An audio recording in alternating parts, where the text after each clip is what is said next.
An arrest warrant has been issued for Russian President Vladimir Putin. This comes now from the International Criminal Court based in the Netherlands. The ICC, as they go by, says Putin is responsible for war crimes committed in Ukraine, specifically the unlawful deportation of children and the unlawful transfer of children from Ukraine to Russia.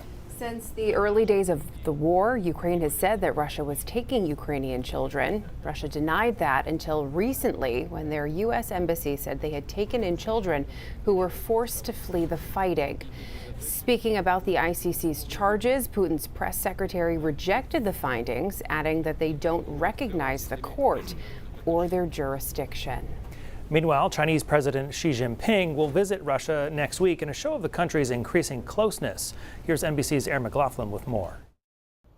Well, officials here in Kyiv will be watching President Xi's visit to Moscow next week extremely closely, especially considering warnings from Western officials that Beijing has been considering providing Moscow with lethal aid, seen as a potential game changer in this war. It's an allegation that China denies, claiming a position of neutrality when it comes to the war in Ukraine, promoting its own peace plan, a plan that has been received skeptically here in Ukraine, considering China is seen to have very close ties with Russia, also has yet to identify Russia as an aggressor, yet to even call the conflict a war. There was a phone conversation yesterday between the Ukrainian foreign minister and his Chinese counterpart. Out of that conversation, Dmytro Kuleba tweeting that they discussed the, quote, significance of the principle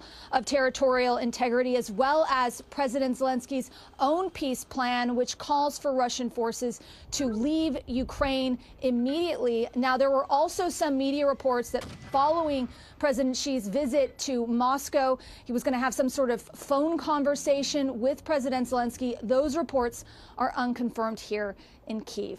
Back to you. Erin McLaughlin reporting there. We also have an update for you on that drone incident from earlier in the week. Russian fighter jets harassed an American drone, eventually accidentally damaging it, forcing the U.S. to abandon the vehicle. Well, those Russian fighter pilots are now going to be awarded by their government.